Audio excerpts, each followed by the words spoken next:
Welcome, everybody, to another episode of the Can Mayonnaise Kill a Jedi podcast. I am your host, the Artificial Dragon. I'm your co-host, Darth Celine. And welcome back to episode 59 of the podcast, everybody, or in this case, our very first April 1st episode. That's right. Over 2 years of this podcast, and we've never had an April 1st episode, or maybe April 2nd, depending on how long it takes for me to edit and upload this video. I think if we had been paying attention to the time, the topic would have been, funnier. Like Yeah. Jar Jar. But shit happens. Yeah, shit happens, but we won't get into that. Today is a very, very funny episode. Now, of course, we could have done a different sci-fi universe, like maybe do some Star Trek, but of course we're sticking with our roots, which is Star Wars, which I think is always something that is always familiar territory with us, Hannah. But let me see. Star Trek would have been funny though. It would have Maybe been we'll very do that funny. next April. Oh yeah. I'll have to think of a very special Star Trek episode for next April 1st, but semantics. Let me see though. So a special announcement for everybody. I decided, the community has been a little bit quiet recently. And specifically, I'm talking about the Discord server, despite getting a bunch of new subscribers. And this is a little bit of an experiment, and I decided, you know what? Discord server, it's open to everybody in the public. It's not behind a paywall with Patreon or anything like that. Anybody with an invite link is welcome in our little Can Mayonnaise Kill a Jedi Discord server. Yeah, actually opening up to the community. Yeah, it's available for everybody, and we had a small wave of people coming in. We got like a new one just yesterday, I believe. Few, but you're all welcome. You are all very welcome. The Discord has been a lot more lively recently, so very happy about that. Yeah, it's nice. It's been very nice. It's a little experiment. And if it goes really well, it will be available to the public 24/7. Of course, for all the guys who contribute to our Patreon, you'll get additional benefits with the Discord server, such as like additional power for future topics, access to certain channels that are invisible to everybody else, and of course, the Patreon art pieces, which unfortunately, this is an April 1st episode. Gotta keep it PG. It'll be in the next episode. I guarantee it. Oh. Yeah, I gotta tease everybody just a little bit because it's an April 1st episode. Why the hell is this topic on April 1st? No one likes it. Alright, I'll stop teasing you a little bit, Hannah, because you were doing that a little bit earlier when I was trying to get this shit set up in the Discord. Hey, I was just teasing. But for our very first episode, or April 1st episode, Hannah, we will be talking about the myth, the clumsy legend, Jar Jar Binks. Oh shit, I thought we were covering Eternal Empire. No, we are not. That's the thumbnail. Oh shit. Okay, holy shit, here we go.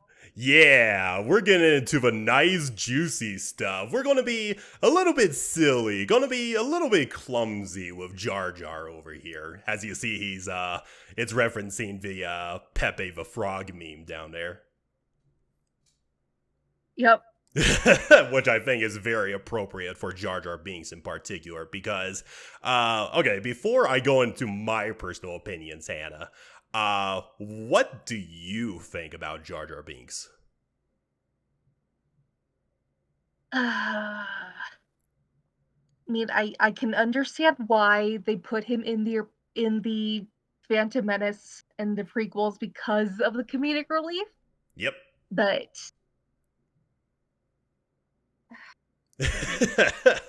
it's like no offense to Ahmad Best, because his acting is amazing. Oh yeah, he's And an absolutely cool dude. he literally got bullied because of this. Yeah. We're not shaming the actor. We're talking about the character. Yeah. He's comedic relief, which is funny, but he's also dumb when it comes to being a politician. Well, I mean, we'll get to his political career in this episode, which is as much ridiculous as his entire life in general. But Oh boy. okay, before we get into the character's history, let's talk about the nice behind the scenes stuff, the nice juicy behind the curtain sort of thing. Mm-hmm. As we all know, Jar Jar Binks was conceived by George Lucas himself. Very, very obvious. Did you know that Jar Jar Binks is officially George Lucas's favorite Star Wars character? He is? I did not know that. Oh, yes, he is. Even to this day, I think Jar Jar is one of his most favorite characters. That's actually pretty cool. It is pretty cool. Like, despite all the hate that Jar Jar got, George Lucas has a soft spot for the goofy little amphibian. All right. Like, I remember, like, what was it? George Lucas kind of joked that the episode 2 of Star Wars would be called Jar Jar's Revenge or something. Is that where Darth Jar Jar spouted from? I'll get into the Darth Jar Jar theory. Don't you worry, Hannah, because that is... because the origins behind that are kind of interesting and kind of make sense, but let me go ahead and go through this. So, George Lucas created Jar Jar as, quote, a talking, feeling, walking, running, falling, fainting bundle of amphibious comic relief. That's his direct quote on Jar Jar. Well, that's what he did. Yep, that is very true. All of the above. Check mark on each of them, Hannah. But, yeah, obviously, we all know, Hannah doesn't exactly have a high opinion of Jar Jar, as is regular for the majority of the Star Wars community, because, yeah, as you mentioned earlier, the actor, Ahmed Best, got absolutely bullied for playing as Jar Jar. And it's not fair. No, it is not. But, you know, credit where credit is due. Best saw all the criticism, and even though it hurt him a little bit, he kind of just brushed himself off, got into his big shoes, and continued business as usual. Hell yeah. Yeah, that's something you gotta admire in actors like that. Like, most people, they would reply to the criticism with hatred or anything like that, but he was an absolute professional, which I really, really admire. Hey, that means when you're a professional, you're good. You're damn good at your job. Yeah. Though he did approach George Lucas once about maybe depicting Jar Jar's death in Revenge of the Sith, where he would be hacked to pieces by Anakin, and George Lucas shot that down instantly. Well, duh. God damn. Yeah. Jesus, Hannah, I gotta show you a picture of this animation one of these days, but the hatred for Jar Jar was so great that, what was it? There was a animator who made this old animation called Jar Jar's Walking Papers, which is this fan-made cartoon. I don't recall the art style that it resembles, but point is, it's an animation where George Lucas and Jar Jar meet up in a bar, and George Lucas has to basically fire him from the franchise and delete him out of existence. Okay. Yeah, even fan animations were like, okay, we're gonna kill this motherfucking amphibian. He should have never been created. No. That's terrible. I know, but it's so hilarious at the same time, in a very dark sort of way, if that makes any sense.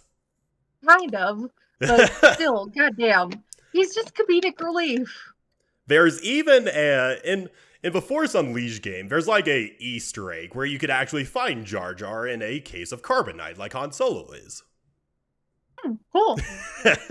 There's even a life-sized version of him covered in carbonite that you can find at Star Wars Celebrations.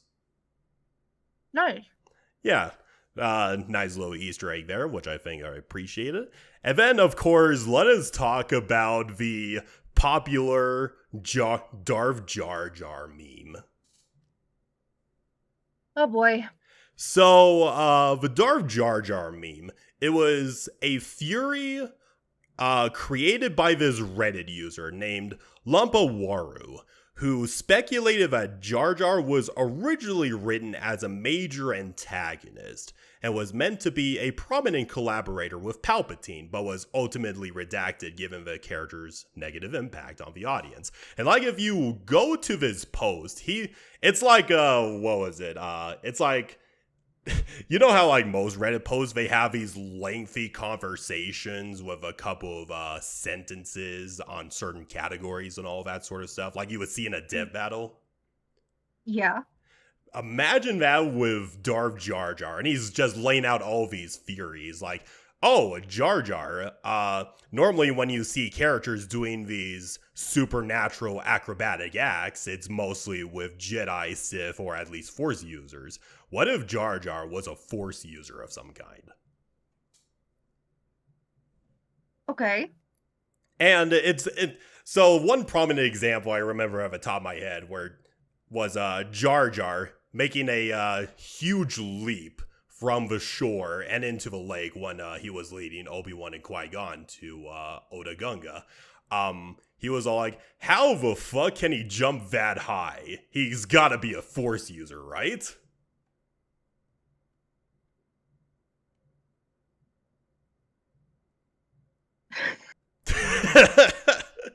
I know, it's a... Why is it making sense? Why the fuck?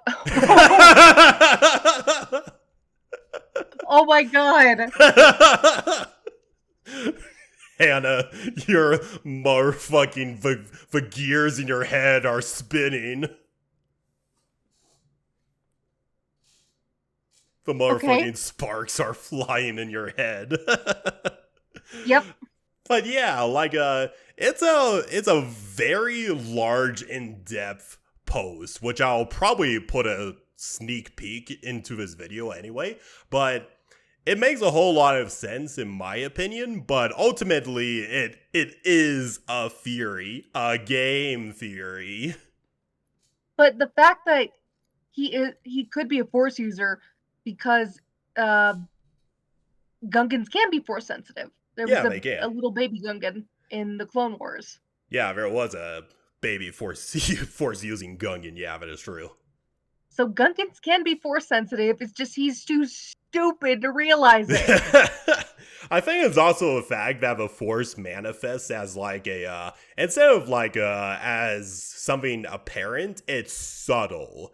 Like imagine it as working like a good luck charm, or like in the D&D mechanic, there's the lucky feat where you could re-roll all of your ability dice or attack rolls, that sort of thing. Mm-hmm. Imagine it like that with the Force. And that aspect of the Force is what Jar Jar is using. There go the gears again. But yeah, I mean, like, it makes sense. It makes sense. It does. Yeah, it really does. And ultimately, it's less of Jar Jar being this mastermind and more of maybe Jar Jar is Force sensitive. But I think he was trying to lead up to the point where, oh, Darth Jar Jar is not an idiot. He's acting like the bumbling buffoon, and he's pulling the master strings alongside Darth Sidious, blah, blah, blah, that sort of thing.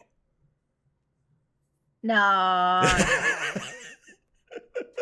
I know, that one is kind of far-fetched, but I can see where the dude is coming from. He makes a lot of really good points in other regards of Jar Jar.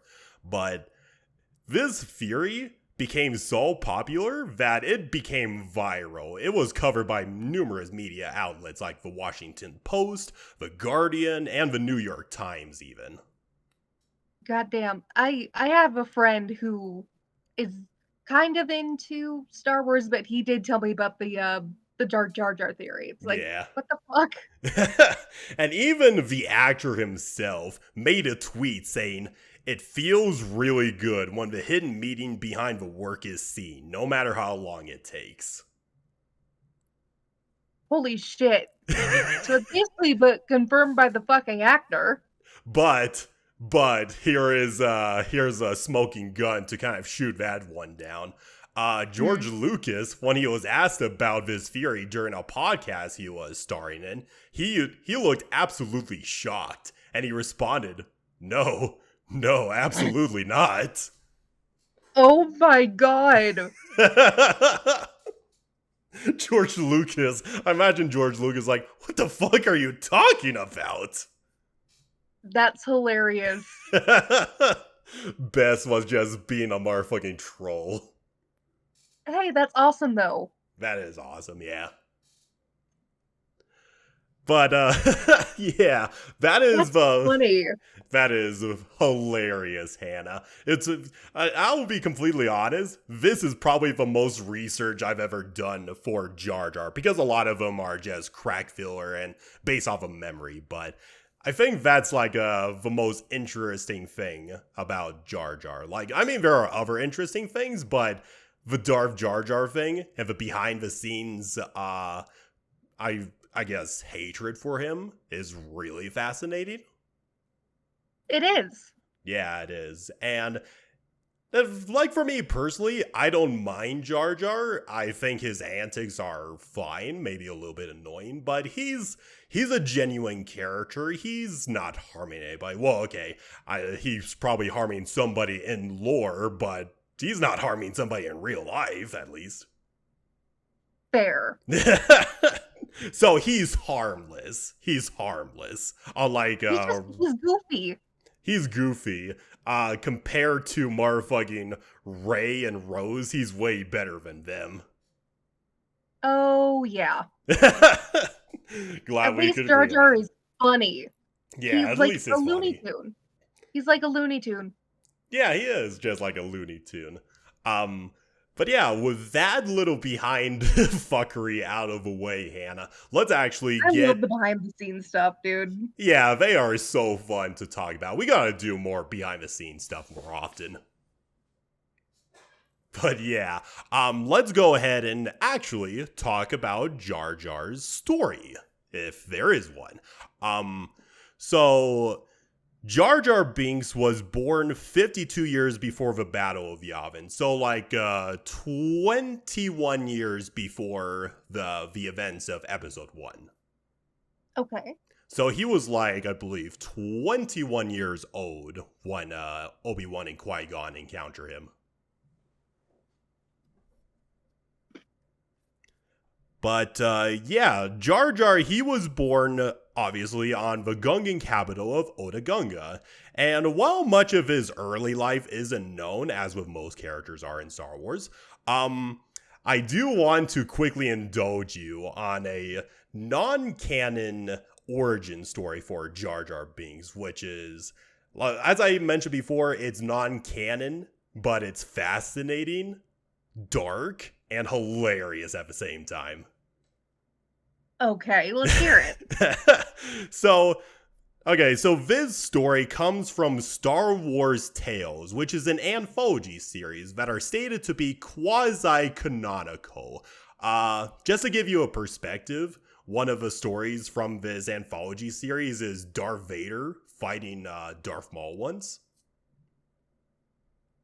Okay. So just to give you a brief idea of how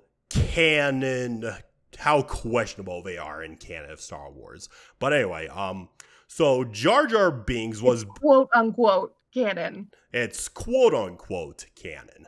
But so Jar Jar Binks was born to George R. Binks and his wife, who will remain unnamed. George is a prominent whaler and has been within his family for hundreds of years. George R. Binks was a very peculiar fellow because he always valued having an heir rather than marrying for love, since he found once in his life he would stumble upon a warrior woman named Soba. But unfortunately, even though they were having the hots for one another, she could not bear an offspring for him. So he just left her and found another woman that could bear an offspring. So he did get the child, and that child was Jar Jar. Ooh, that's karma. Oh my god. Like, he went on a whaling trip. You know, the classical yo ho ho and my bottle of rum. He gets out his harpoon and he tells his son, Jar Jar, I want you to hold the wheel steady so that I could throw this harpoon at that whale over there. And young Jar Jar, he could not hold the wheel steady, and it ended up getting closer to the whale. Mm-hmm. And the whale just crashed into the boat, marooning the entire family on a nearby island. Oh shit.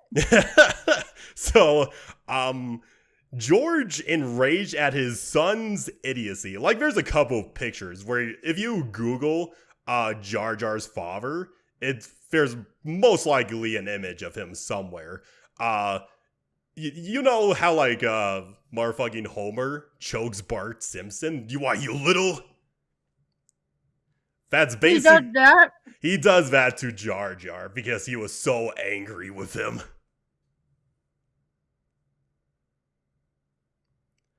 But, yeah, like, he would find himself on this island with his wife and his incompetent son, Jar Jar. And he was just so angry and so hope-ridden that he just lost his fucking mind. And he's all like, nobody's gonna come to save us. This island is our island. I claim this island for Naboo or whatever. Just going into this lunacy. And Jar Jar was all like, Misa Pop, I'm a very good swimmer. How about I go out into the ocean and find some help? And George was all like, are you crazy, Jar Jar? We're like 52 miles away from any sort of land. If you went out into the ocean, you'll probably either A, drown, or B, get swallowed by a nearby sea monster within the first day. And before he could even finish his sentence, an idea pops into his head. Right. And he was all like, you know what, Jar Jar? That is a good idea. Here, I'll go ahead and throw you into the ocean to give you a head start. He's like, finally, I'll be rid of this idiot. Yeet! And like, he was holding onto Jar Jar and about to yeet him into the ocean, but then his wife stopped him. and George was so depressed.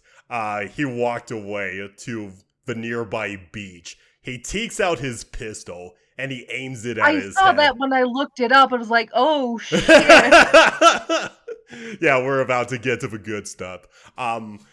He like aims his blaster pistol at his head and he's about to, put himself out of his misery, but his wife was talking him down. She was doing the whole thing like, you have so much to live for, George, blah, blah, blah. And it looked like he's about to lower his blaster. And then she made the fatal mistake of saying, think about your son. And then he pulled the trigger on himself. Hang on, I saw one of the pictures that came up. Yeah. Hang on. Sorry, eating. Yeah, no worries. One of the pictures was a tweet said, since it's hashtag Star Wars Day, I'm legally required to remind you that Jar Jar Binks' father was called George R. Binks and canonically, quote unquote, hates Jar Jar so much that he tried to kill himself Yep. after his wife said he couldn't drown him. And Yep. he's got one tear sliding down his cheeks like, "Oh my god! What the fuck?" Have you ever heard of Geller's humor? I've Sorry. heard of dark humor, but oh. Yeah, that entire comic was basically that for Jar Jar's origins. And fortunately, the gunshot just merely grazed his head. It didn't actually kill him.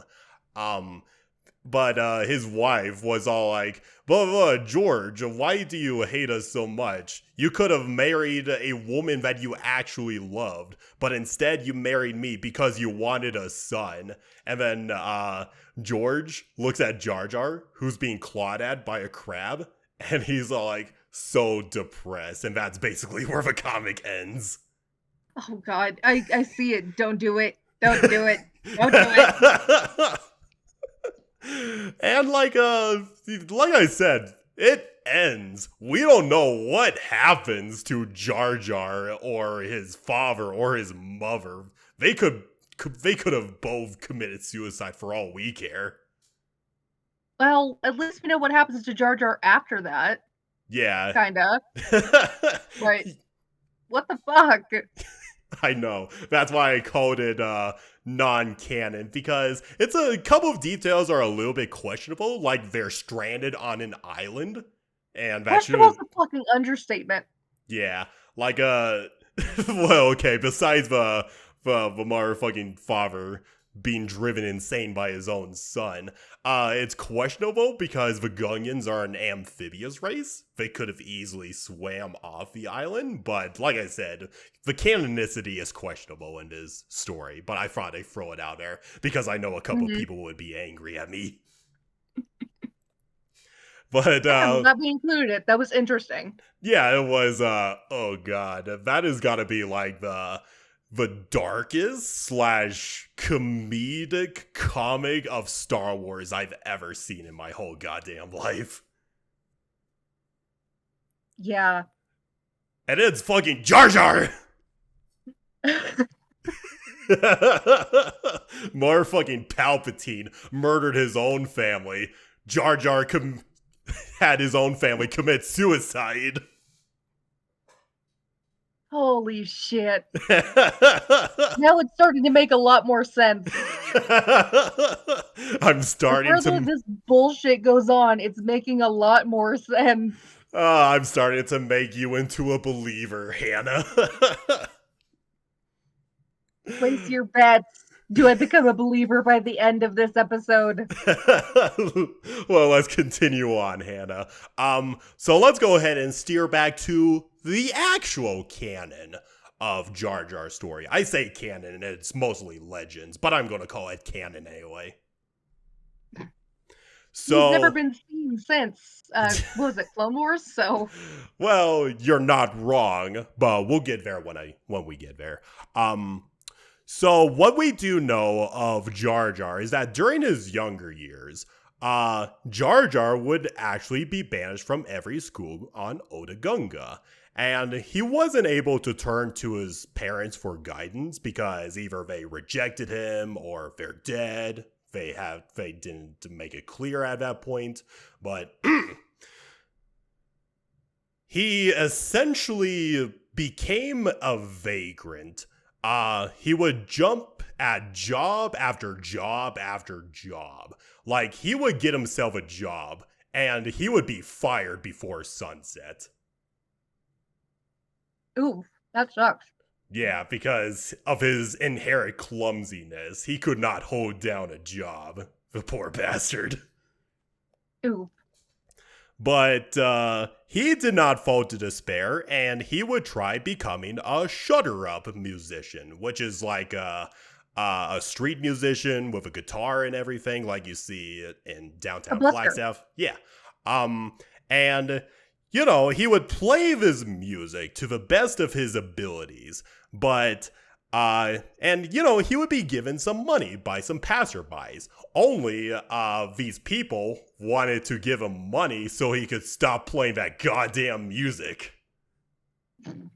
Because he was playing it so horribly. They're like, here, take the money and shut the fuck up. Successful failure? Successful failure, ? But, despite his numerous failures at holding a job and being a street musician, Jar Jar would eventually be taken in by a group of lawbreakers, where he would be given a very important job, where he basically was the distraction for a bunch of local security. And, the gang would use him as a distraction while they did their unsavory business, if you will. So, at least he was useful for something, at least. True, but that's so funny. It is so funny. And even the gang. Poor thing, that sucks. Yeah, you gotta feel a little bit bad for Jar Jar, at least. A little bit. Yeah. Even the gang, they saw him as basically an outcast. They only brought them along because Jar Jar was taken in by the group's leader, another Gungan by the name of Ross Tarple. And if the name doesn't sound familiar, Ross Tarple is actually the Gungan with the big whiskers that's always with Jar Jar.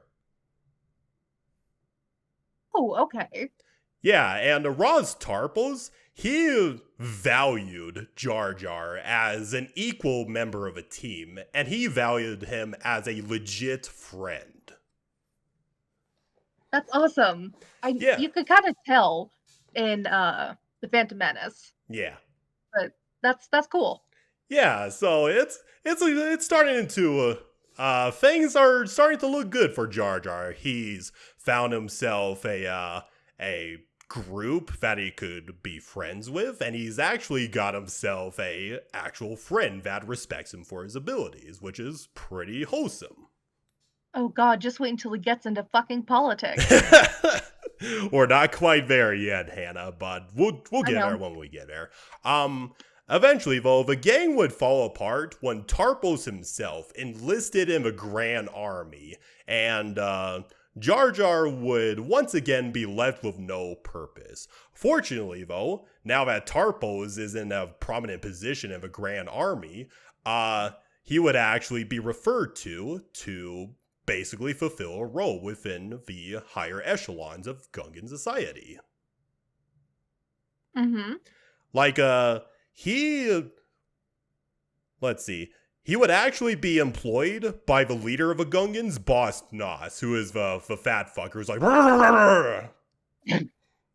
Yep, I remember that one. Yeah. And Jar Jar Binks would, even though he got himself in a prominent position, his clumsiness would not stop even in his new position. Obviously not. Yeah. One time he got himself in hot water when he accidentally freed all the animals in the Oda Gungan Zoo. How the fuck? Classic Jar Jar. Whoops! Deactivated all the shields and the gates. Oh no! There goes all the animals. Someone needs to animate this. Yeah, that would be a funny-ass slapstick animation, Hannah.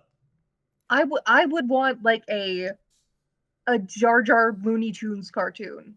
That would be motherfucking brilliant, Hannah. Drawn in the classic Looney Tunes style and everything. Yeah, but I don't know if Disney and Warner Brothers would work together like that, though. I mean, probably not, but it is a pipe dream, but a very fun pipe dream. But yes, anyone who wants to animate that, please. And as a result of this, Jar Jar would be sentenced to 6 months of hard labor. But fortunately, he was communicated from that sentence when he saved Nos's life from an out-of-control Bongo, which is the Gungan submarines that you see in episode 1. Mm-hmm. and he would actually save Boss Nass's niece, Major Fussa, who pledged a life debt towards Jar Jar. Another success. Yay! Kind of successful failure? Another kind of success. If there's a saying, Hannah, failing upwards. Yes, exactly.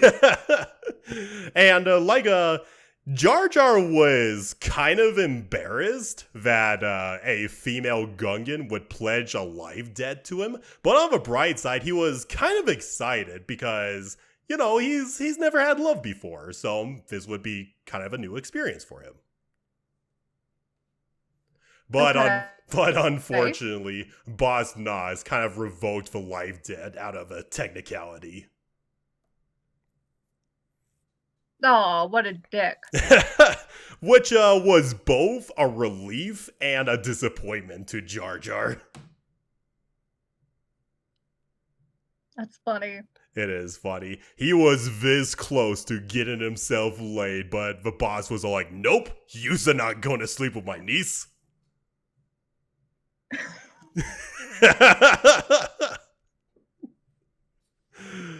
Oh, man. Boy. Yeah, I know. You weren't kidding. This is very funny. Yeah, Jar Jar's... I'm really enjoying this so far. Yeah, I'm glad you are. Jar Jar's life is a roller coaster, let me tell you, Hannah. A roller coaster wrapped in a clusterfuck. Oh, yeah, it's the best. Well, okay, I'm not sure it's the best kind of clusterfuck, but it's a very entertaining clusterfuck. Yes, it is. Though, unfortunately, Jar Jar's luck would run out when he accidentally flooded a lavish party hosted by Ness when he was given a job in a kitchen. Okay. And he accidentally destroyed the greaser oven, which cracked the nearby bubble wall, which flooded the entire Gungan palace. Ooh. And motherfucking Jar Jar tried to salvage this he was basically like, I'm gonna save your, hay bubber, boss, which is another Gungan submersible, by the way, but he crashed that thing. Oof. And, you could obviously picture Boss Ness having the motherfucking steam running from his ears, being very angry at Jar Jar at this point. Mm-hmm. And at this point, Boss Ness and the entirety of a Gungan High Council came together and invoked the, I kid you not, the no comebacky law. The no comebacky law. The no comebacky law, and it's all one word, Hannah. And basically, wow. they banished Jar Jar from Otoh Gunga forever. Okay. And, let me see. Even though he was technically banished, Jar Jar went into hiding on Otoh Gunga, but he would eventually be stumbled upon by his good old friend, Captain Tarpos. Okay. And he was kind of in the middle of scrounging for food at a local restaurant, and the chef was really pissed off at him, and he was about to beat the crap out of a young Gungan. But Tarpos was all like, "You stop that, chef. I'm here to take Jar Jar under custody." And Jar Jar was like, "Oh, thank God you came, Tarpos." Okay. And because, he saw Tarpos as a very trusted friend. And even though Tarpos is basically the head of security at this point, he's still trying to look out for Jar Jar, in his own way at least. Mm-hmm. But unfortunately, he still has a duty to Otoh Gunga and Boss Nass. And he took Jar Jar into custody and told him, I know you have been struck with a no comebacky law, and I'm going to be the one to personally send you to the surface and banish you. I'm sorry, old friend. Oh, that sucks. And Jar Jar was like, come on, Tarpos. let me make it up to the boss. Could you at least put in a good word trying to limit my sentence, blah, blah, blah. And Tarpos, he's like, he's got the patience of a motherfucking saint with Jar Jar at this point. But he was all like, Jar Jar, you want to know what the people at the station call me? Or, no. You want to know what the people at the station nicknamed you as? The death of Captain Topos. Oh. Yeah, because they saw Captain Tarpos as always sticking his neck out for an apparent bumbling buffoon. Like, why are you sticking your neck out for him? When Tarpos like, that's my friend. Mm-hmm. But unfortunately, even though Tarpos does see Jar Jar as a close friend, he still got to banish him. But the chef from earlier and a bunch of thugs actually ambushed Tarpos, knocked him out, because he was like, I don't care what the captain says. I'm going to enact my own justice upon you, Jar Jar. And Jar Jar's like, uh-oh. Okay. and fortunately, Jar Jar was able to fight off the chef, wake up Tarpos, and he was like, I saved you, Tarpos. I knocked out the chef. He was planning to kill me. And Tarpos like, I'll arrest him and charge him for attempted murder. But unfortunately, Jar Jar this changes nothing. He puts him in a submersible, goes up to the surface, puts Jar Jar off at a nearby beach into the woods, and Captain Tarpo's last words before Jar Jar returned to Otoh Gunga several years later was, "You will not be the death of me, Jar Jar." Okay. And then he departed. Leaving leaving Jar Jar away from Gungan society to fend for himself in the woods. And that's where he meets Qui-Gon and Obi-Wan. Yep, that's where he meets Qui-Gon and Obi-Wan. I believe in the novelization, he was just chilling, and then the Trade Federation showed up, and he's like, what the fuck is going on? Who is this motherfucking bearded fucker over here? But this is where the events of Episode 1 come in. Meets up with Qui-Gon, pleads a life debt to him because he saved him from the Trade Federation. Jar Jar takes him to Otoh Gunga, where they get a submersible. Qui-Gon takes Jar Jar with them to prevent him being executed by Boss Nuss because he broke the no comebacky rule. That's he. Could you imagine being in Jar Jar's point of view, where he's just wandering in the middle of a buttfuck woods, then he's just on this galaxy-wide adventure when he really had no business to. He really did not have any business to it. He's just like, okay, I'm in this now. I'm in this now. I'm just along for a ride. Woohoo! But on the bright side, he did make friends with Padme Amidala and later Anakin Skywalker. So he was making his connections along the way, at least. Good. Yeah, he was making a bunch of new friends.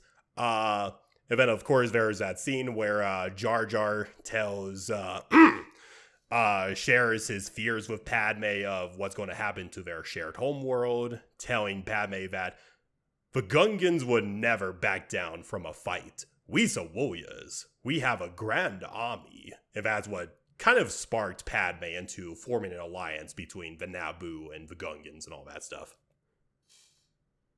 Oh, okay. So if you really think about it, if Jar Jar didn't come along with the group, they would have never made that alliance possible and kicked the Trade Federation off of their home planet. Holy shit, how... He has such a big impact on the history of the galaxy, but it's like, he's so... He's just a, he's just a stooge. A bubbling... He's a bumbling pile of amphibian comedic relief. And yet he is so goddamn important. How? I don't get it. Are you starting to believe a Jar Jar theory more, Hannah? Yes. Oh, I love it. I love it, Hannah. I love it so much. Oh, boy. And then, of course, we kind of know near the climax, Padme makes an alliance with the Gungans. Boss Ness was all like, "You were the one who made this possible, Jar Jar. And therefore, I promote you as the Bombad General." Much to Jar Jar's shock. He was all like, "I don't want to be a general." Okay. Which technically makes him the superior of Captain Tarpos now. Which I think is hilarious. That is very funny. Yeah. Despite that, Tarpos is such a bro. He's such a cool character.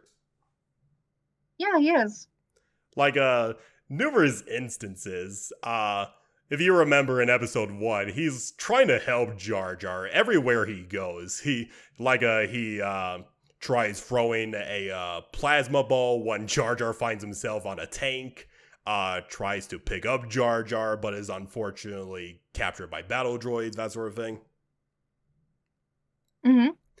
But yeah, we know the rest. Even though the Gungans surrendered to the Trade Federation droid army, they bought enough time for the droid army, for the droid control ship to be destroyed by Anakin Skywalker and shut down the droid army, which resulted in a Gungan victory. Mm-hmm. And then, let me see, what was it? And then, of course, we know the ending. Jar Jar made peace between the Naboo and the Gungans possible after, like, what? 600 years of coexistence, I believe? I think we talked about that in the Naboo episode. Yes, we did. And there's a couple of nice little moments. So there's this event called the Victory Races, where Jar Jar would actually race against his friend Padme, him with his Kadu and Padme with her Tusk cat. I didn't know that. Yeah, I think it appears in like a side game or something like that. But I think it's pretty cool that Jar Jar and Padme are having a friendly competition. Cool. Yeah. And then after that, let me see. Jar Jar would actually remain a close entourage of Queen Amidala, and he actually resigned from his position as Bombad General because, well, military life wasn't for him, so who cares? So he became a diplomat. Essentially a diplomat, and he would reside within the royal palace of Theed, and he would actually have long discussions with Padme, who shared with him her reasons of why she entered the political arena and why it inspired her to help her people more. And Jar Jar, he just started developing similar ideas for his own people.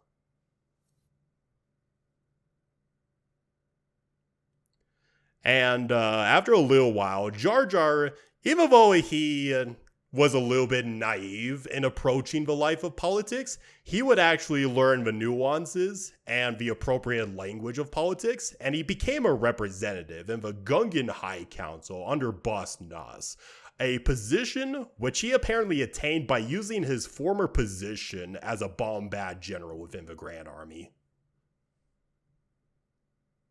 Okay. And this act made his detractors view him as a shrewdier politician than expected. And then after a short term, he would actually become a Gungan ambassador of Theed. Though most theorize that he was switched from a representative at Oda Gunga and an ambassador of Theed was to basically keep him out of harm's way of possible rivals among the Gungans. Okay. But eventually he would take a brief break from politics, and at Palpatine's request, he would be brought to the Naboo embassy on Coruscant, where he actually filled the position of, I kid you not, security advisor. Fuck. What the fuck? It's basically, from what I can tell, a fancy title for aide for Gregor Typho, who is Padme's personal bodyguard. Oh, uh, okay. Sure. That'll work well. I know. But maybe it was for the right reasons, because Jar Jar was able to accidentally foil an assassination attempt by a couple of mercenaries who infiltrated the embassy.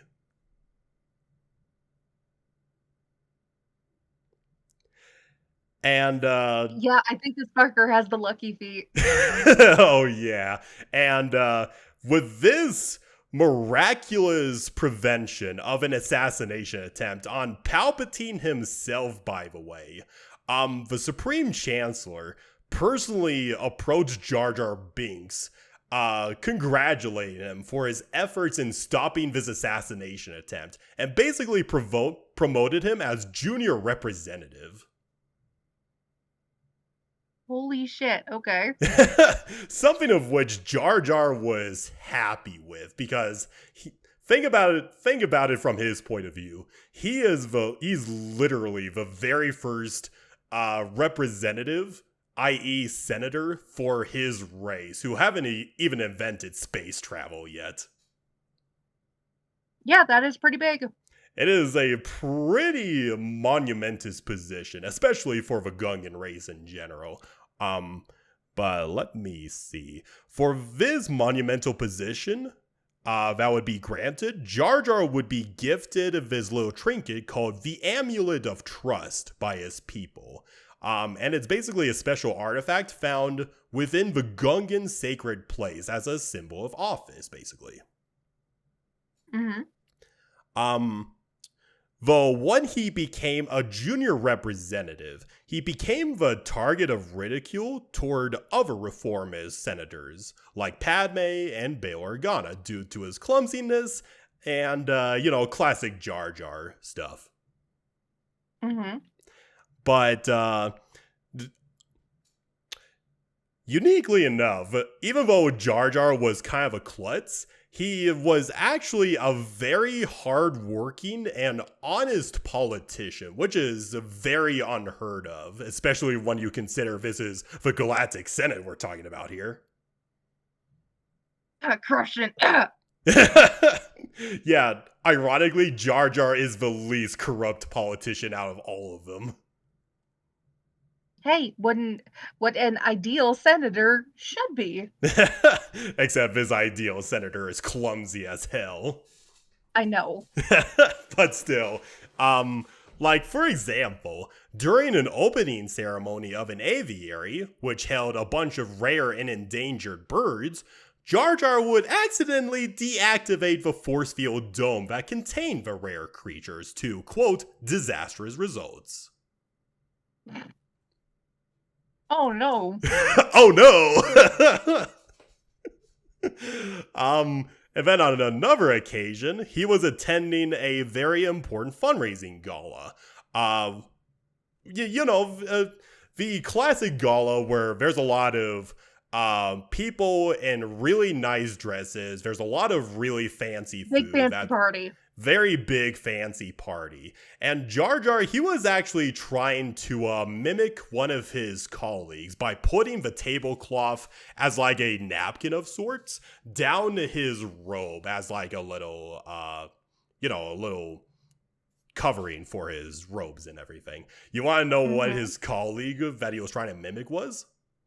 What? Orn Frita. Yeah, I know. This is exactly going the way we want it to go, Hannah. And due to him trying to mimic the mannerisms of a fattest motherfucker in the Galactic Senate, he would actually accidentally trip a waiter who bumped into this priceless ice sculpture that shattered into 1,000 pieces. Oof. And the sculpture was destroyed so thoroughly, it seemed to snow in the gala for a few hours. Wow. Yeah, he just absolutely crushed that statue into oblivion. And then what happened? But assumingly, a lot of reporters were like, what the fuck happened? Jar Jar, what the fuck did you do? And I remember there was this picture of Jar Jar just posing for the camera like nothing's wrong. He's like, everything's going fine. Probably. He's too dumb to be afraid of the consequences. Also, a few weeks later after this event, Jar Jar would cause a level 5 security alert. And this security alert happened at a fundraiser for the refugee relief movement when he inexplicably disappeared from sight, when in reality he accidentally locked himself in the building's cloakroom.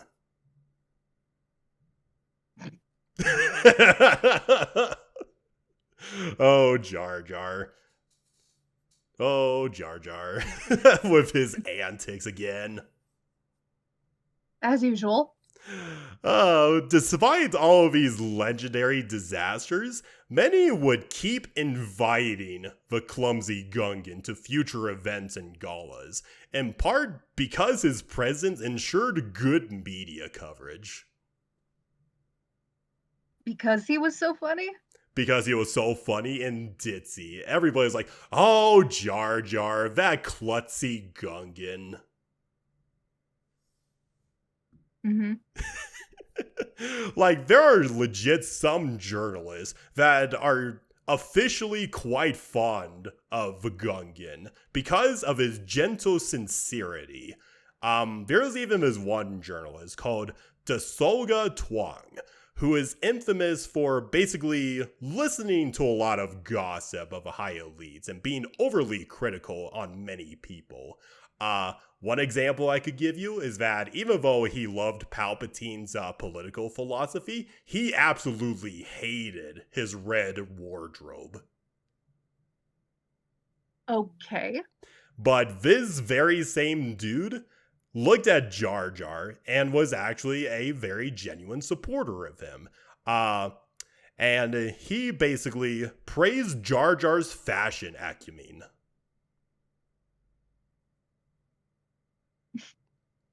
Because I think I came to the conclusion that Jar Jar has a low intelligence score, but he's maxing charisma. Yes.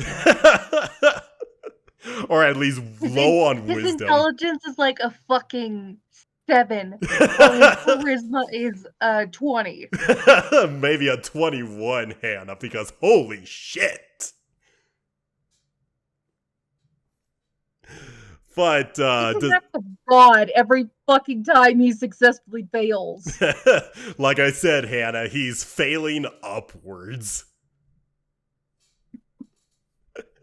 We need that as a motivation sticker now. Yeah, I know. Then we go into the events of episode 2, which admittedly Jar Jar's appearance is more of a cameo than anything else. A couple of cameos anyway. But his most infamous act as senator would be to, give the Supreme Chancellor emergency powers. Mm-hmm. This is where I didn't like that decision. Well, I mean, like, in Jar Jar's defense, he was kind of tricked into it because Palpatine was all like, what sort of senator would approach such a huge proposition? And Masameta was like, if only Senator Amidala were here. Oof. And Jar Jar's like, I gotta act on behalf of my friend. I can't pass this up.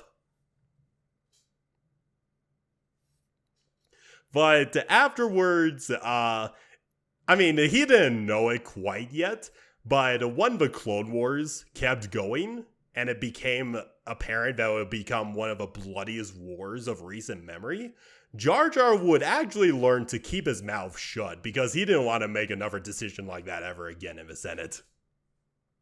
Hey, no. Yeah, poor Jar Jar, if you think about it.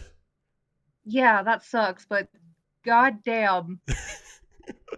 Though, fortunately, in other news, he went through a handful of diplomatic missions in the Clone Wars. Like, I think I remember sending you that one clip where he assisted Bail Organa in convincing the Toydarians to allow them to send relief supplies to Ryloth and everything. Mm-hmm. Yeah, so Jar Jar played a crucial role in that, and he actually played a part in distracting the Trade Federation ambassador during dinner while Bail Organa was directing things behind the scenes. Mm-hmm. Say what you will about Jar Jar, he is a good distractor.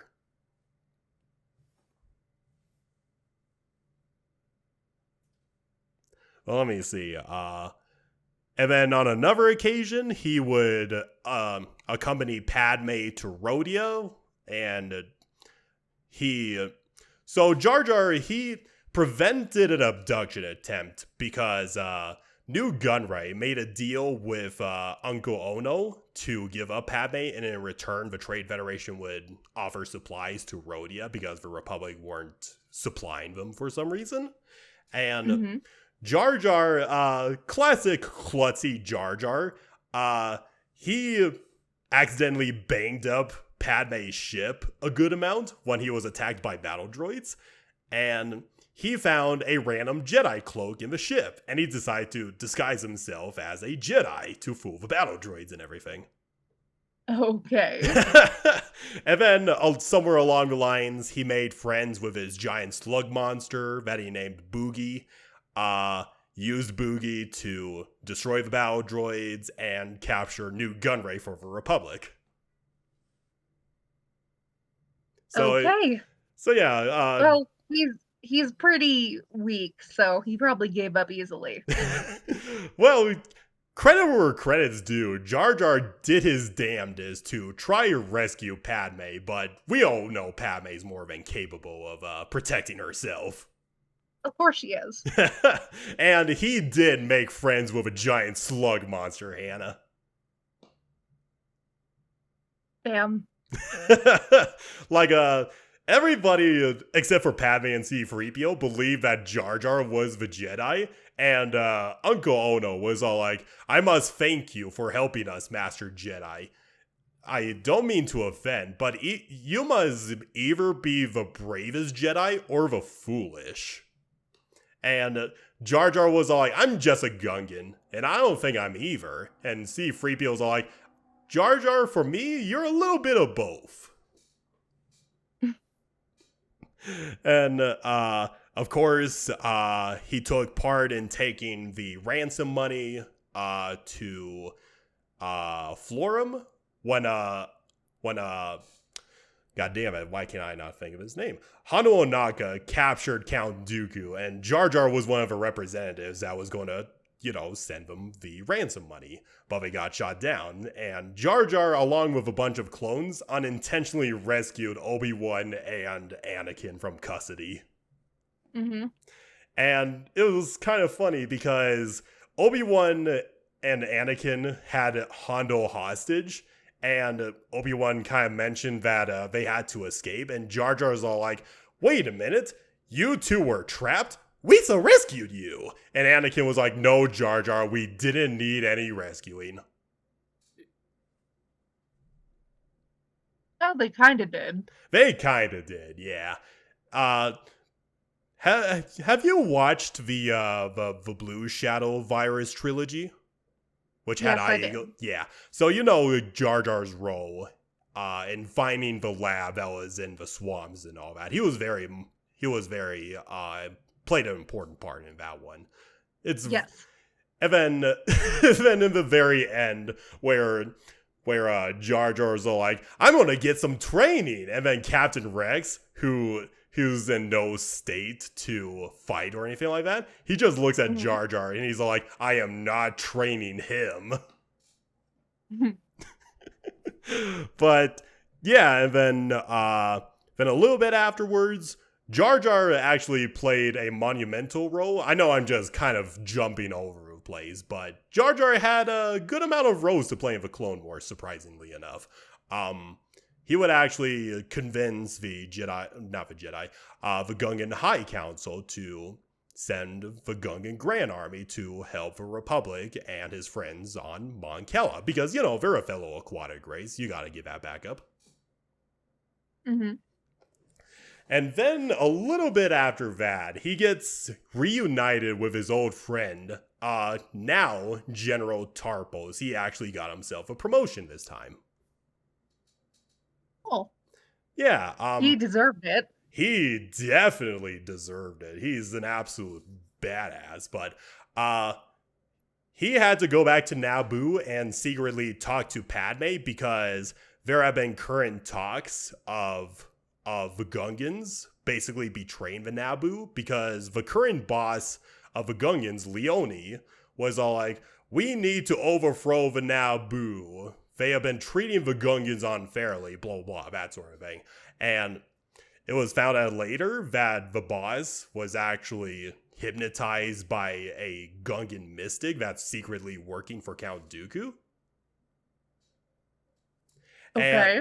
And while they were in the middle of arresting the mystic actually stabs Boss Leone. And in the episode, they literally have the same character model, because Boss Leone looks like Jar Jar Binks, just with a giant hat on. And since Boss Leone is out of commission, Jar Jar disguised himself as Boss Leone to call off the attack so that the Gungans don't attack their old allies, the Naboo, and everything. And then the Separatists arrived on Naboo, and Jar Jar, still disguised as Boss Leone, was all like, I want to talk to your leader and tell them why we called off the attack and all that. And General Tarpos was just kind of accompanying him, you know, just being the straight man to Jar Jar over here. Mm-hmm. Like enforcer, bodyguard, whatever. Yeah. And you want to know who the leader of his invasion force was? Who? Grievous. Oh, shit. Like, Jar Jar and Tarpos walk into the command center. How in the fuck? And the Grievous are like, have a seat, Boss Leone, and let's have a chat. And obviously, Jar Jar was horrified because he was not expecting Grievous to be there. Who the fuck would be? And then Jar Jar was whispering to Tarpos, hey, General Tarpos, I'm gonna talk to Grievous over here. I want you to do some special business for me. And by special business, I mean to contact Padme and tell her, fucking Grievous is here! Fucking Grievous is here!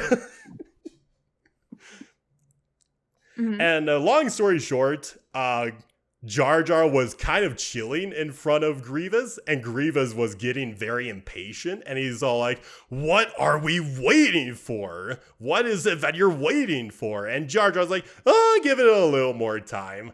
And Grievous got so enraged, he's all like, you are not Boss Leone. And Jar Jar just rushes to the elevator, doing the classic clicking of the buttons to close the elevator on Grievous. Mm-hmm. Just no.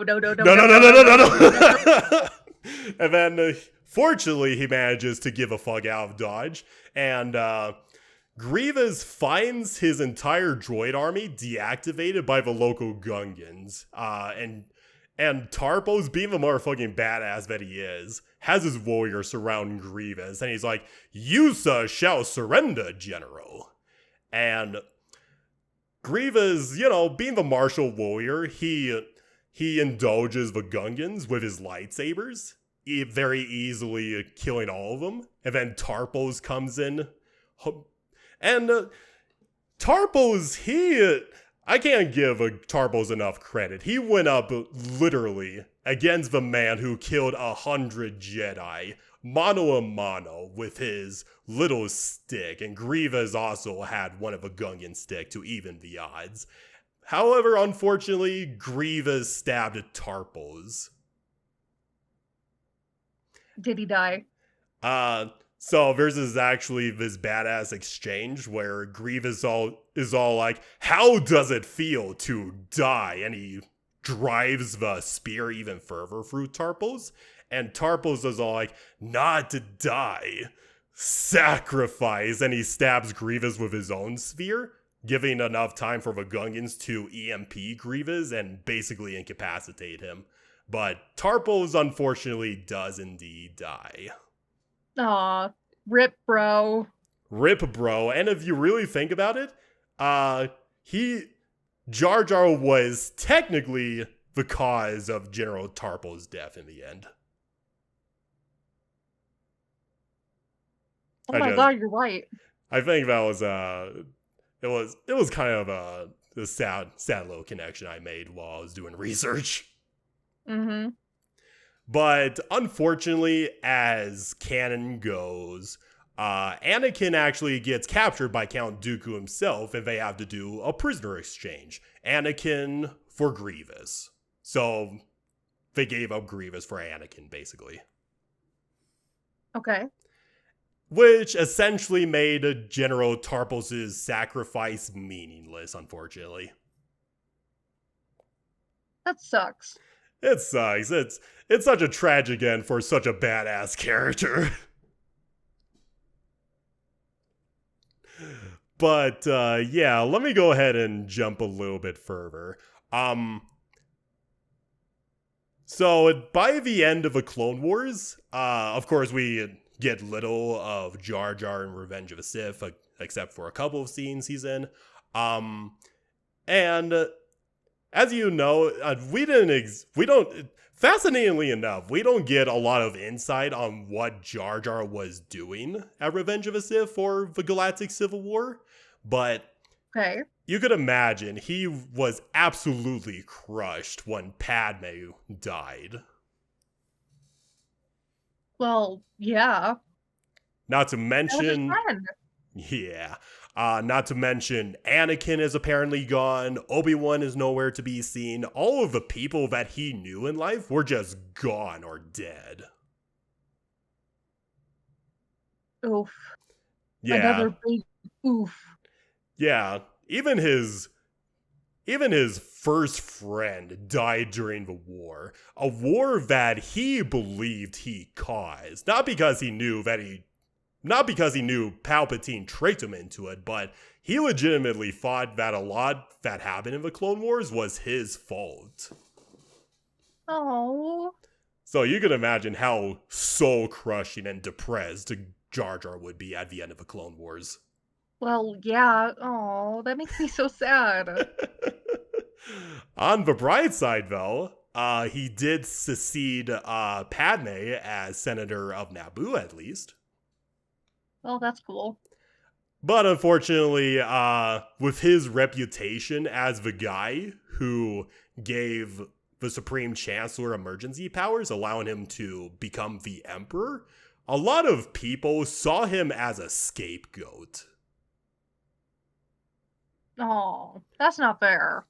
Yeah, especially when all of those motherfucking people basically approved his suggestion and didn't say no at all. What the fuck are you talking about?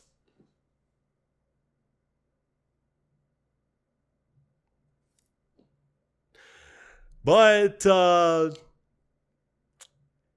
so we don't know too much of what Jar Jar was doing in Legends.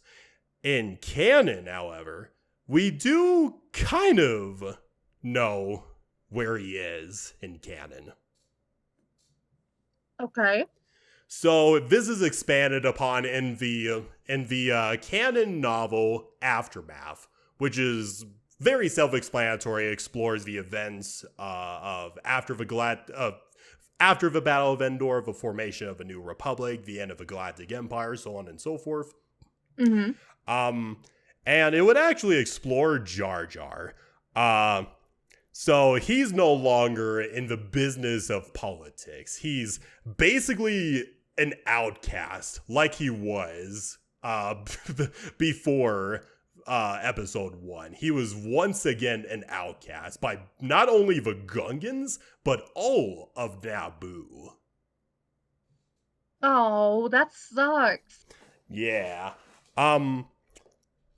So yeah, he was detained from his position, and it doesn't exactly say when this takes place, but point is it happens after the Battle of Endor and everything. Jar Jar would actually take up the role of a clown within the streets of Theed, where he would actually entertain numerous children with a lot of his shenanigans and everything, just making a complete fool of himself. Okay. But while he was very popular amongst the children, the adults ignored him. They didn't even want to utter his name.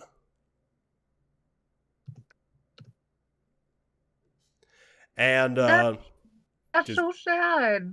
it is so sad. He's literally the sad clown in this case. What the fuck? Oh.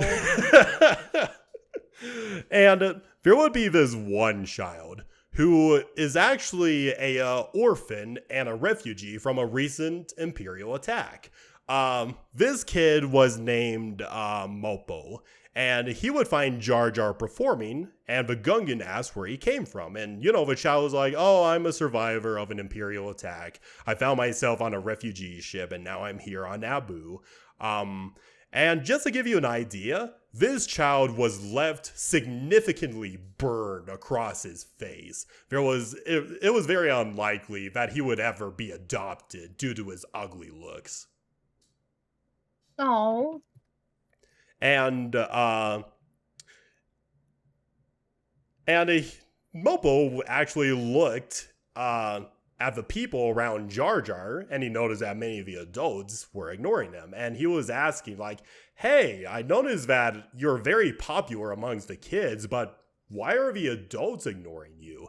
And Jar Jar drooped and looked very sad when he was reminded of this. And he was like, I did a lot of bad things, and I allowed the rise of the Empire by giving the Supreme Chancellor the emergency powers, blah, blah, blah. And most of the suffering that has happened in the galaxy is my fault, so I don't exactly blame them for ignoring me. No. And Mopo was all like, no, Jar Jar, I don't think you're to blame. You're just another victim like I am. And Mopo actually offered his friendship to Jar Jar and wanted to know the ways of entertainment. And for the first time in a long time, Jar Jar lit up with happiness again. And he's all like, that's a bomb bad idea, which in his case was a very good idea. And Jar Jar found himself another friend again, at least. Oh, that's cute. Yeah, and that's basically the most recent story that we ever got from Jar Jar, in canon at least. Okay. So, yeah, Jar Jar, he's a really sad clown, but at least he's got himself kind of a happy ending, at least. Yeah. But, yeah. Goddamn, that was a fucking roller coaster. Yeah, like I said a little bit earlier, Hannah, Jar Jar's life is a literal roller coaster. It is a literal clusterfuck of a roller coaster. It was definitely not what I expected of Jar Jar. You thought that Jar Jar was simpler than that? I don't know what you were expecting, actually. For the longest time, I didn't think that this simple, like, comedic relief character from the prequels would be this such an important figure in the galaxy. Yeah, and how tragic he ultimately became in the end. Oh, yeah. Very Shakespearean. Very Shakespearean. Like a Jar Jar, he, even though he wasn't the brightest tool in the shed, he's the most loyal friend one could ask for. Oh, yeah. And everything that he did it with a childlike optimism. He had no malicious intent behind those eyes. Well, minus the Darth Jar Jar theory, but that's beside the point. But yeah, he's just a very genuine, very positive character who just wants to help his friends. Hmm. But ultimately, he became yet another victim of classic Papa Palpatine. Of course. Fucking screw you, Palpatine. But yeah, that was our April 1st episode of Can Mayonnaise Kill a Jedi? Or in this case, Sad Clown, Can You Make Me Happy Again? Definitely not what I expected. Yeah. Yeah, I've grown to appreciate Jar Jar. He might not be funny for most people, but I think there is a legit character in there that I grew very fond of while doing my research on him. Yeah. But yeah, that is our April 1st episode. Hope you guys had a lot of fun. As Hannah mentioned earlier, our next episode will be getting straight back to the more interesting and gritty stuff of Star Wars. In this case, we will be going to Dathomir. Oh, that's going to be a fun episode. Oh, I'm it definitely going to is. mention the legend stuff of Yep. Portrait of Princess Leia. You watched, not watched, you listened to the courtship of Princess Leia recently. And I have the book. Yeah, you have a book. I gotta get around to purchasing the audiobook myself. It's good. It is so good. A lot of people don't like it, but I like it. Yeah, it's got its place in Star Wars. It's a little bit weird in areas from what I've heard, but I wouldn't mind reading it. But yeah, it's good. it is. So very we'll talk more about that in that episode. Indeed, Hannah. But anyway, hope you're having a wonderful day. Happy Easter, because this is us filming in the past, but more importantly, happy April Fool's Day, everybody. Happy Easter and happy April Fools. I hope you all have a great time. And don't eat too much chocolate. Yeah, make sure you don't eat that many calories, kids. Otherwise, you'll get diabetes in the long run. What am I saying? I could devour a whole thing of Reese's eggs in one sitting. That is very true. But anyway, without further ado, have a wonderful weekend, and we'll see you in the next episode. Adios. Adios. Bye-bye.